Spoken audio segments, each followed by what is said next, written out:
اپنے وہ نہیں ہوتے جو رونے پر آتے ہیں، اپنے وہ ہوتے ہیں جو رونے ہی نہیں دیتے۔ ہمیشہ سچ بولو تاکہ تمہیں قسم کھانے کی ضرورت نہ پڑے۔ دولت مٹی کی طرح ہے اور مٹی کو پیر کے نیچے رکھنا چاہیے۔ اگر سر پر چڑھاؤ گے تو قبر بن جائے گی۔ قبر زندہ لوگوں کے لیے نہیں ہوتی۔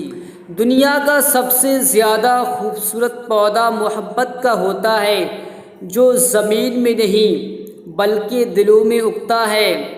جس کو اپنے چھوڑ دیتے ہیں وہ غیروں کے ہاتھ لگ جاتا ہے۔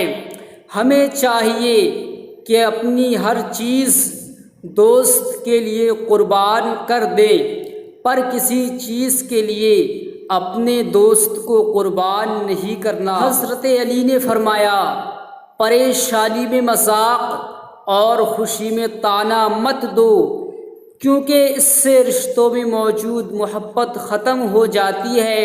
اگر کوئی شخص اپنی بھوک مٹانے کے لیے روٹی چوری کرے تو چور کے ہاتھ کاٹنے کی بجائے بادشاہ کے ہاتھ کاٹے جائیں۔ زندگی جینے کے دو ہی راستے ہیں، بھول جاؤ انہیں جن کو معاف نہیں کر سکتے، اور معاف کر دو انہیں جن کو بھول نہیں سکتے۔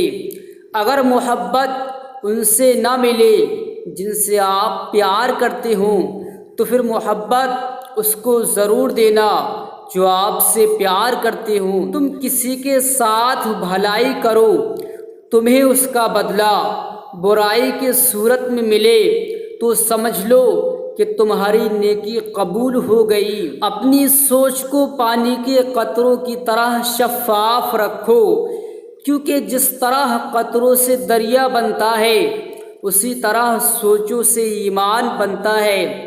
مولا علی فرماتے ہیں، زندگی میں قسم، قدم اور قلم بہت سوچ سمجھ کر اٹھانا چاہیے۔ الفاظ ہی سب کچھ ہوتے ہیں، دل جیت بھی لیتے ہیں اور دل چیر بھی دیتے ہیں۔ پیارے دوستو، آپ اس قیمتی ویڈیو کو زیادہ سے زیادہ شیئر کریں، کسی کو نیک بات بتانا بھی ثواب کا ہی کام ہے۔ اگر آپ ایسے ہی اسلامک ویڈیو دیکھنا چاہتے ہیں تو چینل کو سبسکرائب کر لیں، پاس میں بیل کا آئیکن دبا لیں تاکہ آپ دیکھ سکیں کل کی ویڈیو سب سے پہلے۔